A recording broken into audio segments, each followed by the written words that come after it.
Graças e paz, meus irmãos, aqui, pastor René Ricardo, pastor da Igreja Batista. E esse é o nosso panorama bíblico e nós estamos em nossa maratona. Hoje, Reino do Sul, conquistado pela Babilônia, destruição do templo. 24 vídeos, 14º vídeo, no total de 36, já estamos caminhando para o nosso final desta primeira fase de nossa maratona.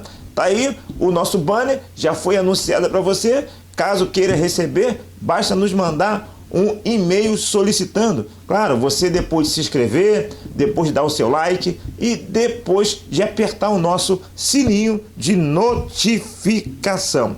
Aqui embaixo eu vou colocar, a partir desses vídeos, próximos vídeos, vou começar a colocar aqui na descrição, aqui embaixo, os vídeos anteriores e o vídeo posterior a esse, para ficar mais fácil você identificar os nossos vídeos, caso queira seguir os vídeos na sua sequência, ok? Então se inscreva em nosso canal e fica atento às notificações.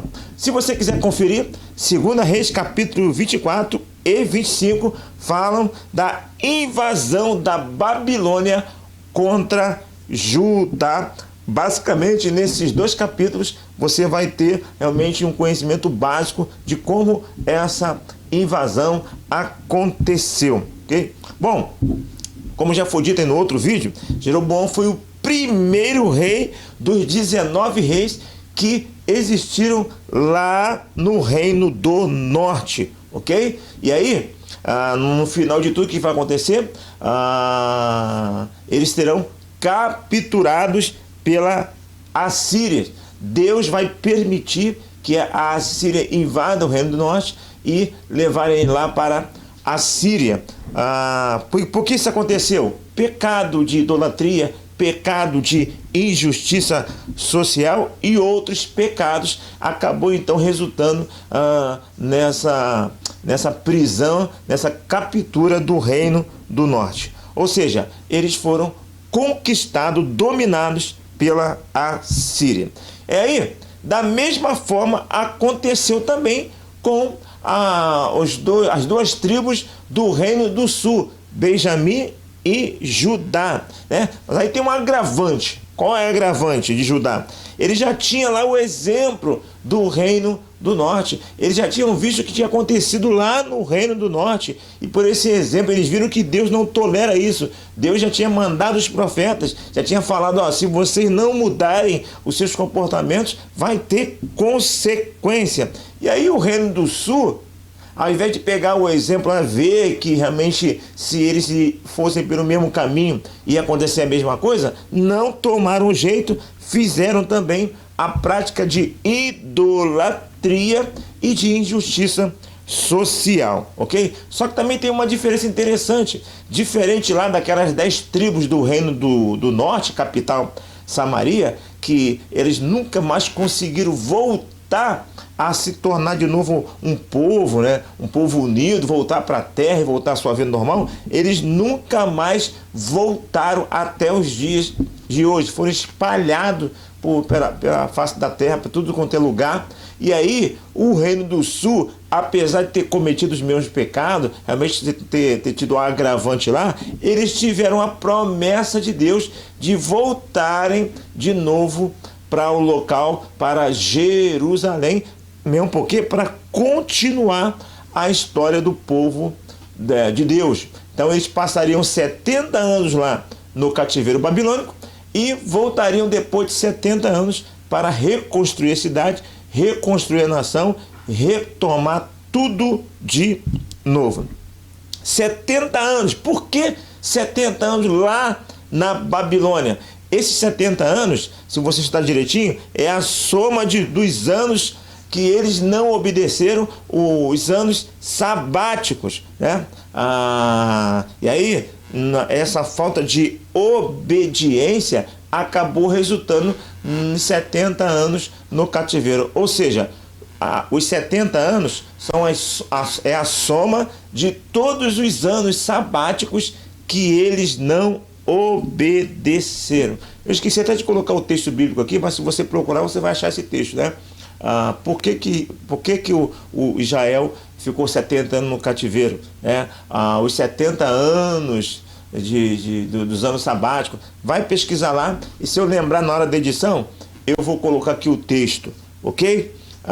E também 70 anos é o texto, é o tempo, melhor dizendo, apropriados que eles passaram lá para finalmente deixarem de ser um povo politeísta para ser um povo monoteísta. Então o cativeiro serviu para pagar a dívida e também finalmente para que eles pudessem sair de lá e ser finalmente um povo que adora a um único Deus, um povo monoteísta. Foi depois do exílio que eles passaram a ter essa característica e até hoje o povo judeu é assim. Portanto, outra coisa interessante é a questão do nome judeu. Nós já falamos que temos lá a tribo de Judá e Benjamim, mas na verdade Judá é uma tribo que teve mais influência, e aí quando eles voltaram e reconstruíram o templo, todos esses judeus, as famílias, os descendentes dessas duas tribos passaram a ser chamados de judeus por causa da influência da tribo de Judá. Mesmo porque também ele, Jesus Cristo, é o leão da tribo de Judá. Ele vem dessa linhagem da tribo de Judá. Muito bem. Apesar de tantos pecados, né? Judá se achava como eles se achavam como os Estados Unidos, né? Agora nós estamos falando antes deles irem para a Babilônia. E eles nunca imaginavam que um dia poderiam ser vencidos pelo inimigo. E aí quando Jeremias ele começou a profetizar para o povo de que na verdade Deus não estava satisfeito com ele e que eles se não mudassem de vida, eles vão ser capturados pelo inimigo, por Babilônia, eles acharam isso é um absurdo, isso aí não existe. Afinal de contas, eles sentiam o grandão, eles sentiam lá o Todo-Poderoso, assim como acontece hoje com os Estados Unidos. E o profeta falou, não, vocês vão ser capturados. E ainda digo mais, é melhor vocês até se renderem, porque se vocês tentarem se resistir, vai ser um massacre maior, vai morrer muito mais gente, é melhor se render, porque já é profecia de Deus, já está terminado. Vocês vão para o cativeiro babilônico. Deus vai levantar os caldeus para vir e capturar vocês. Ok? Então, observe que assim como aconteceu com o Reino do Norte, essa conquista ela foi gradual, foi gradativa, foi aos pouquinhos. Então cerca, aí vai lá, dá uma primeira investida, morre alguns, e aí depois vai de novo, tem outra estratégia. O negócio acontece aos poucos. E na medida que o inimigo vai conquistando algumas terras, ele coloca lá alguém como liderança, como vassalo. Ou seja, fica aí liderando o povo, o seu povo aí, é só vocês obedecerem o nosso império, pagar os devidos impostos, que vocês vão ver tranquilamente. É só não se levantar contra a gente, é só ficar realmente se comportando como vassalo, que você não vai ter problema. É assim que acontecia as conquistas no passado. Mas aí sempre tinha rebelião, né? O pessoal obedecia um tempo, né? Até se recuperar. Afinal de contas, acabou de uma guerra, estão abalados, morreu muitas pessoas, estão cansados, estão abalados emocionalmente. Aí depois o abalo emocional passa, né?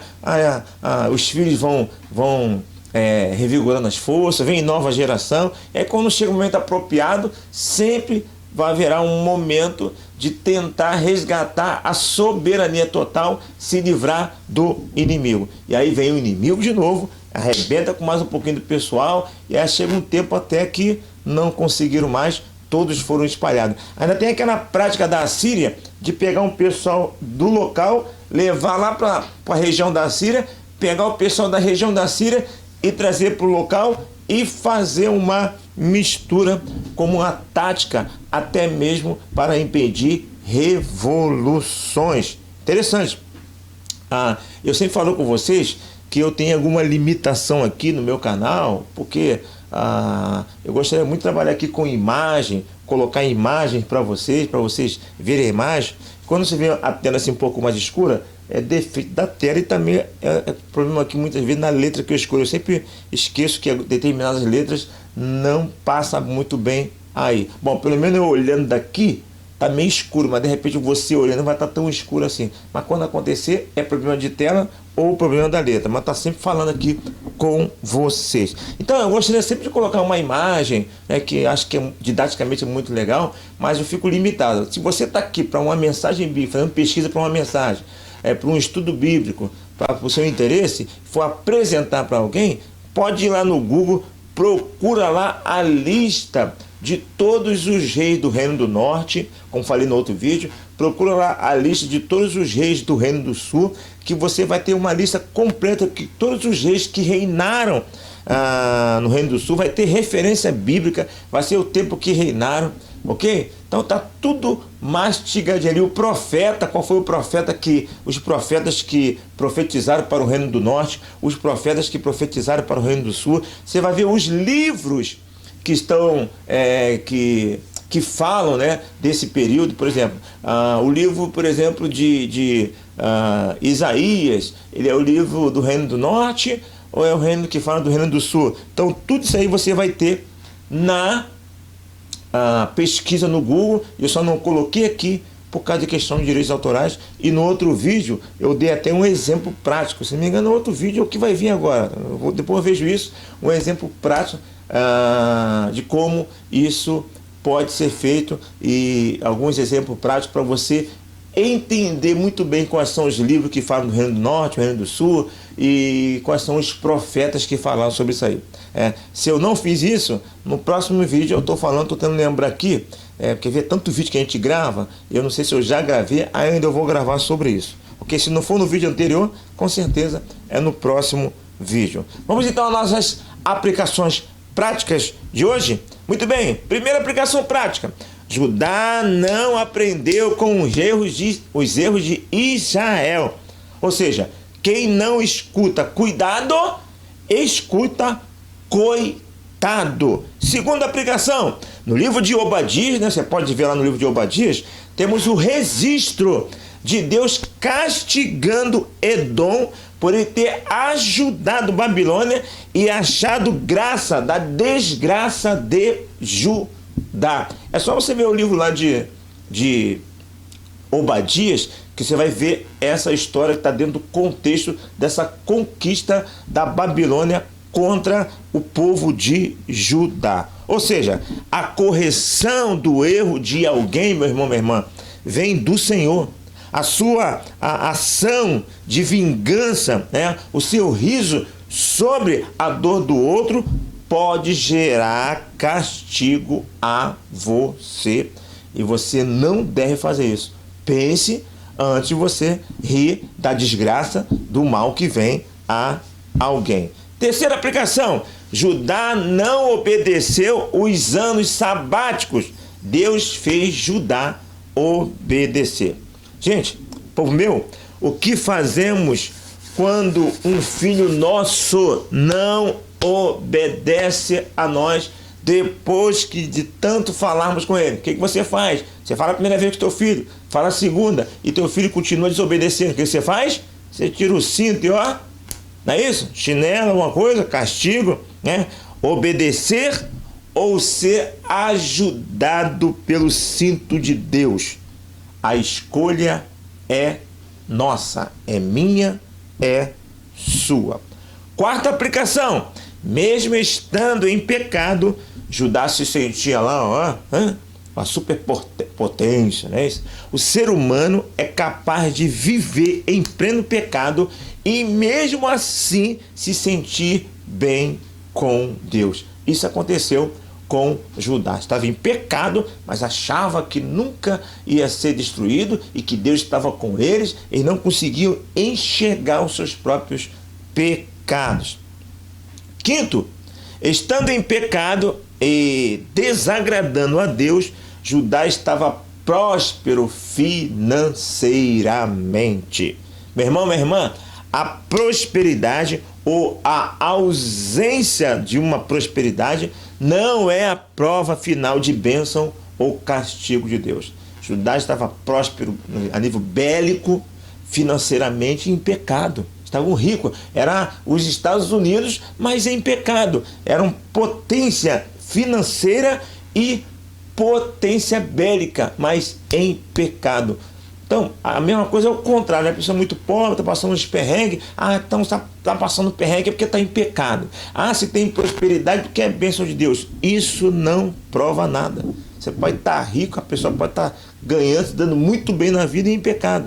E ela pode estar passando uns perrengues na vida dela, estando em santidade com Deus. Isso não diz nada. Como realmente também pode ser a prosperidade uma bênção, como pode ser também um aperto, um castigo de Deus. É uma questão de avaliar pela palavra de Deus. Então é isso.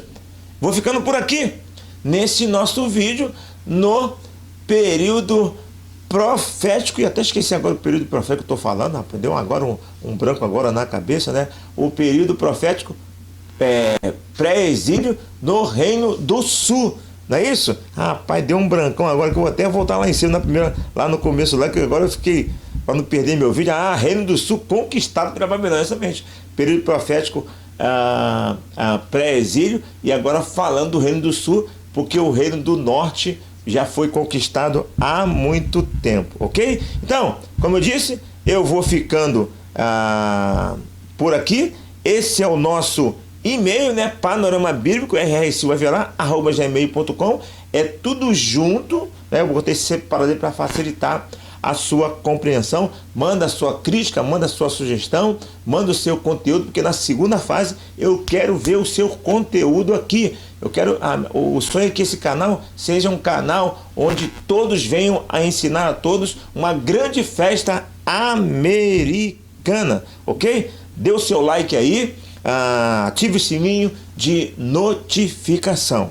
Aqui, pastor René Ricardo, pense nestas coisas e que Deus nos abençoe.